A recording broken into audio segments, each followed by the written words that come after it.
बिस्मिल्लाहिर्रहमानिर्रहीम। अस्सलाम वालेकुम। आज हम सीखने जा रहे हैं माइक्रोसॉफ्ट वर्ड के अंदर इंडेंटिंग को। आप लोग देख सकते हैं कि यहाँ पे होम टैब के अंदर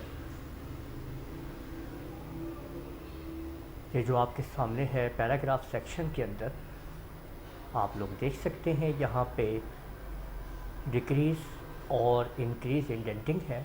इसे हम कैसे यूज़ करते हैं माइक्रोसॉफ्ट वर्ड के अंदर, यही आज हम सीखेंगे इस वीडियो के अंदर।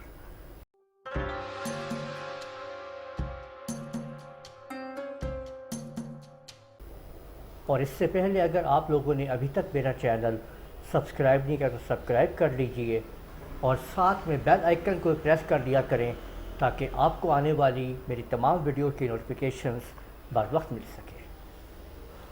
देखिए, इस मकसद के लिए मैं आपके सामने एक अदद पैराग्राफ लिखता हूँ।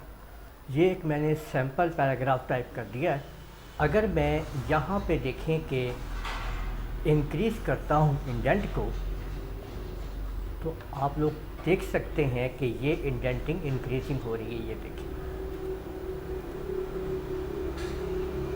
और यहाँ से हम इसको डिक्रीज़ कर सकते हैं। अगर हम इसको इसी पैराग्राफ को एक दफ़ा और लिख लेते हैं तो देखिए, अगर मैं इसके ऊपर हूँ पैराग्राफ पे तो ये इंक्रीज़ करेगा और साथ साथ पूरा का पूरा, यानी आप लोग देख सकते हैं कि अगर मैंने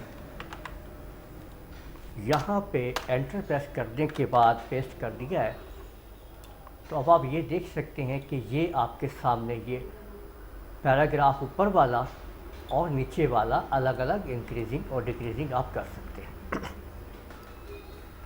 इसी तरह से अगर आप लोग माउस की मदद से करना चाहते हैं तो फर्स्ट लाइन पे रखें। अगर आप यहाँ पे गौर करेंगे तो ये आपको ऊपर का जो इसका आप देख रहे हैं, ये आपको नज़र आ रहा है ऊपर वाला सेक्शन जो है ये ऊपर की लाइन के लिए है। अगर आप इसको भी सिलेक्ट कर लेते हैं और यही काम इसके साथ अगर आप करना चाहते हैं तो दोनों को सिलेक्ट करके भी आप ये काम कर सकते हैं। मैं जैसे ही यहाँ पे क्लिक करूँगा तो आप देख सकते हैं कि नीचे वाला पैराग्राफ भी उसके मुताबिक सेट हो गया है। इसी तरह से अगर आप यहाँ पे ये एडजस्ट करना चाहते हैं कि आपकी राइटिंग जो है वो इसके आगे ना जाए तो आप इधर से आपका जो राइट साइड वाला इसका सेटिंग है इसको आप जहाँ चाहें आप सेट कर सकते हैं। तो अब आपकी राइटिंग जो है वो इसके आगे नहीं जाएगी, यानी ये आप देख सकते हैं कि मैंने इसको यहाँ पे सेट कर दिया है। तो आप लोग देख सकते हैं कि अब ये राइटिंग इसके आगे नहीं जाएगी, यहीं तक रहेगी। ये आप देख लीजिएगा, तो ये आपकी राइटिंग जो है वो वहीं तक मौजूद रहेगी जो आपने यहाँ पे इसको एडजस्ट कर दिया है। इसको अगर आप आगे ले जाएंगे तो ये सेटिंग उसके मुताबिक सेट कर दी जाएगी। तो इस तरीके से आप लोग इंडेंटिंग को यूज़ करते हैं माइक्रोसॉफ्ट वर्ड के अंदर। उम्मीद है आपको ये वीडियो पसंद आई होगी। इस वीडियो को आप लोग लाइक कीजिए, शेयर कीजिए, कमेंट करना ना भूलिएगा। इजाज़त दीजिए। अल्लाह हाफिज़।